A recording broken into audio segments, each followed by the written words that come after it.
Real world के मुअज़्ज़िज़ दोस्तों, मैं हूं माजिद मलिक और आप तमाम देखने और सुनने वालों को अस्सलाम वालेकुम। दोस्तों, कुरान पाक इस कायनात के खालिक की तरफ से नाजिल की गई किताब है। इसकी हर बात सच्ची और किसी भी शक से पाक है। कुरान पाक में अल्लाह ताला ने जो कुछ फरमाया वो जरूर पूरा होकर रहेगा। आज हमें मुख्तलिफ कुदरती आफात का सामना है।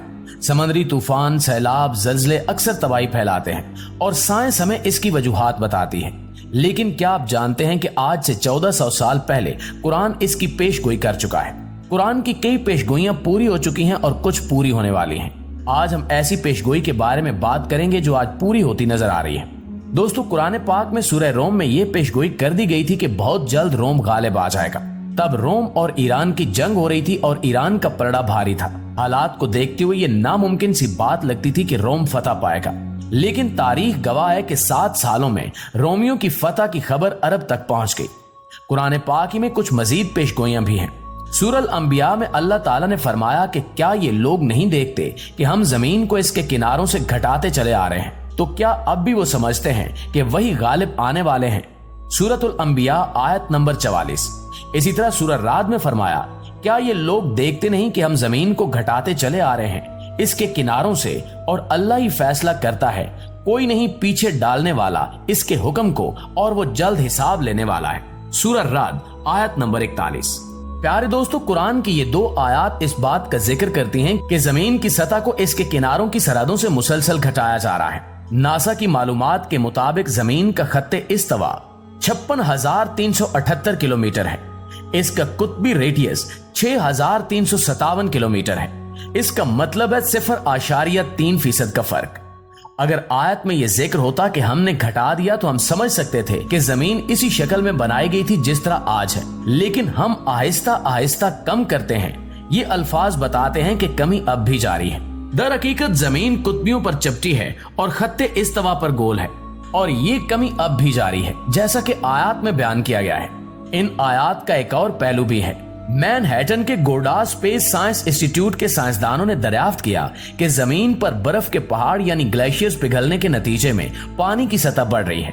पानी की बढ़ती हुई सतह की वजह से जमीन में कमी होती है। जैसा कि साहिल पानी से ढके हुए हैं, जमीनी सतह का रकबा या जमीन की मिकदार भी कम होती जाती है। इसके साथ साथ जो समंदरी तूफान शहरों को डुबो देते हैं वो भी इस आयत में शामिल हैं। इस हाल में हम देखते हैं कि बुरे अरब का एक समंदरी तूफान मुसलसल कई दिन से पाकिस्तान और भारत के साहिली इलाकों की तरफ बढ़ रहा है। रिपोर्ट्स के मुताबिक इंतहाई शदीद समंदरी तूफान बिपरजॉय आज जुमेरात 15 जून को पाकिस्तान और भारत से टकराने वाला है। सूबा सिंध के हुक्काम ने कहा है कि वो मुकम्मल तौर पर हालात का सामना करने के लिए तैयार है, जिसमें दसियों हजार अफराद को महफूज मकामात पर मुंतकिल किया जा रहा है। पाकिस्तान के महकमे मौसमियात की बुध की रात जारी करदा एडवाइजरी से पता चलता है कि बिपरजॉय गुज़श्ता 6 घंटों के दौरान शुमाल मशरिक की तरफ बढ़ गया था। बुध की रात गए ये तूफान कराची से तकरीबन 310 किलोमीटर जनूब में, ठट्ठा से 300 किलोमीटर जनूब मगरिब और केटी बंदर से 240 किलोमीटर जनूब मगरिब में था।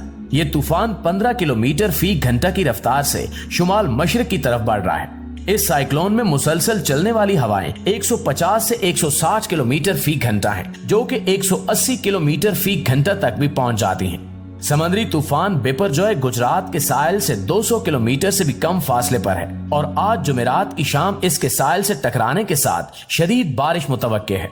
हिंदुस्तान के महकमे मौसमियात के मुताबिक बिपरजॉय के जौखंद बंदरगाह के करीब इंतहाई शदीद तूफानी तूफान के तौर पर लैंडफॉल होने की तवक्को है, जिसकी हवा की ज्यादा से ज्यादा रफ्तार 150 किलोमीटर फी घंटा तक पहुंच जाएगी। पाकिस्तान के महकमे मौसमियात ने कराची और सिंध के दीगर साहिली इलाकों के लिए रेड अलर्ट जारी कर दिया है। पाकिस्तानी महकमे मौसमियात ने शदीद बारिश, तेज हवाओं और शदीद तूफान की वार्निंग दी है। तूफान से पाकिस्तान और भारत के साहिली इलाकों में भारी बारिश होने की तवक्को है। इससे सैलाब, लैंडस्लाइडिंग और मिट्टी के तोदे गिर सकते हैं। तूफान से साहिली इलाकों में तेज हवाएं चलने की भी तवक्को है। ये हवाएं अमलाक और इंफ्रास्ट्रक्चर को नुकसान पहुंचा सकती हैं। इसके अलावा तूफान में इजाफे की तवक्को भी की जा रही है। इससे साहिली इलाकों में सैलाब आ सकता है। मुमकिन है कि कुरान की पेशगोई एक दफा फिर पूरी होने वाली है। दुआ है कि अल्लाह ताला हमें अपनी हिफ्ज़ो अमान में रखे। नाज़रीन गिरामी, ये पहली दफा नहीं हो रहा। बल्कि कई शहर ऐसे हैं जो माजी में आने वाले तूफानों की वजह से मुकम्मल तौर पर तबाह हो चुके हैं, और इनके साथ कुरान की वो आयत सच्ची हो जाती हैं जिनमें अल्लाह ताला ने फरमाया कि हम जमीन को मुसलसल इसके किनारों से घटाते हैं। थोनिस हेरेक्लाइन एक कदीम मिस्री शहर था जो सिकंदरिया के बिल्कुल मगरिब में बहीरे रोम के साहिल पर वाक़ था।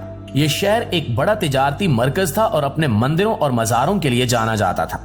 7वीं सदी ईस्वी में यह शहर सुनामी की वजह से तबाह हो गया और दुनिया के नक्शे से गुम हो गया। 2000 में फ्रांक गोडियो की क़यादत में माहिरीन आसार कदीमा की एक टीम ने पानी के अंदर सोनार टेक्नोलॉजी का इस्तेमाल करते हुए इस शहर के खंडरात को दरियाफ्त किया। इस शहर की दरियाफ्त ने कदीम मिस्री तिजारत और मजहब पर नई रोशनी डाली। इसी तरह एक और शहर एटलांटिस एक जजीरा है जिसके बारे में कहा जाता है कि यह समंदर के नीचे डूब गया था। एटलांटिस की कहानी का जिक्र सबसे पहले अफलातून ने अपने मुकालमों में किया। अफलातून एटलांटिस को एक ताकतवर और दौलतमंद जजीरे की तहजीब के तौर पर बयान करता है जो एक कुदरती आफत से तबाह हो गई थी। एटलांटिस का सही मकाम मालूम नहीं है, लेकिन कुछ लोगों का ख्याल है कि यह बहरे रोम में वाक़ था। दोस्तों, सन 1692 में एक ताकतवर समुद्री तूफान पोर्ट रॉयल जमैका से टकराया जिसने शहर को तबाह कर दिया और एक अंदाजे के मुताबिक 2000 अफराद हलाक हुए।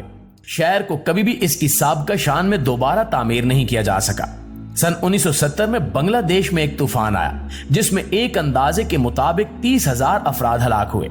इसकी वजह से बारिसल शहर मुकम्मल तौर पर तबाह हो गया था। सन 2008 में म्यांमार में एक तूफान आया जिसमें एक अंदाजे के मुताबिक 1,40,000 अफराद हलाक हुए। 2010 में हैटी में एक ताकतवर जल्जला आया जिसके बाद समुद्री तूफानों का सिलसिला शुरू हुआ। पोर्ट ओ प्रिंस का शहर मुकम्मल तौर पर तबाह हो गया। दोस्तों, ये माजी की कुछ मिसालें थी। याद रहे कि कुरान पाक के अल्फाज के मुताबिक जमीन में मुसलसल कमी होती रहती है। इससे वाज़ेह होता है कि यह मुसलसल हो रहा है और होता रहेगा। कई शहर सैलाब और तूफानों से डूब जाएंगे। आज बेपरजाए साइक्लोन के साथ यही सूरत हाल नजर आती है। कई ऐसे साहिली शहर हैं जिन्हें आज समुद्री तूफानों का सबसे ज्यादा खतरा है। मियामी एक बड़ा मेट्रोपॉलिटन इलाका है जो जनूब मशरकी यूनाइटेड स्टेट्स में वाक़ है। ये एक मशहूर सियाती मकाम और एक बड़ा तिजारती मरकज है, लेकिन मियामी को इसके नशेबी मकाम और खलीज मेक्सिको से करीब होने की वजह से समुद्री तूफानों से भी खतरा है। न्यूयॉर्क सिटी एक और बड़ा मेट्रोपॉलिटन इलाका है जो समुद्री तूफानों का शिकार है। ये शहर एक बड़ी खलीज पर वाक़ है और 3 अतराफ से पानी में घिरा हुआ है। इसे भी समुद्री तूफानों से शदीद नुकसान पहुंच सकता है। इसी तरह हो ची मिन्ह शहर वियतनाम का सबसे बड़ा शहर है। ये वियतनाम के जनूबी साहिल पर वाक़ है और एक बड़ा इक्तिसादी और सकाफती मरकज है। हो ची मिन्ह शहर को इसके नशेबी मकाम और बुरे जनूबी चीन के करीब होने की वजह से समुद्री तूफानों का खतरा रहता है। यकीनन कुरान की आयत बिल्कुल सच हैं, जिन्हें आज साइंसी तहकीक भी साबित कर चुकी है। तो किस तरह ये मालूमात हमारे प्यारे आका हजरत मोहम्मद सल्लल्लाहु अलैहि वसल्लम ने हमें 14 सदियां पहले दी? क्या उन्होंने इन साइंसी हकायक को दरियाफ्त किया था जो आज के दौर में हाल ही में दरियाफ्त हुए हैं? यकीनन कुरान पाक अल्लाह ताला की तरफ से नाजिल की गई किताब है। आज जब इस्लाम पर हमले बढ़ते जा रहे हैं तो इस सूरत में कुरान के साइंसी मौजूदात की दरियाफ्त मोमिनीन के लिए अल्लाह की मदद और नुसरत है। आखिर में दुआ है कि अल्लाह ताला हर इंसान को ऐसी कुदरती आफात से अपनी हिफ्ज़-ओ-अमान में रखे। आमीन सुमा आमीन।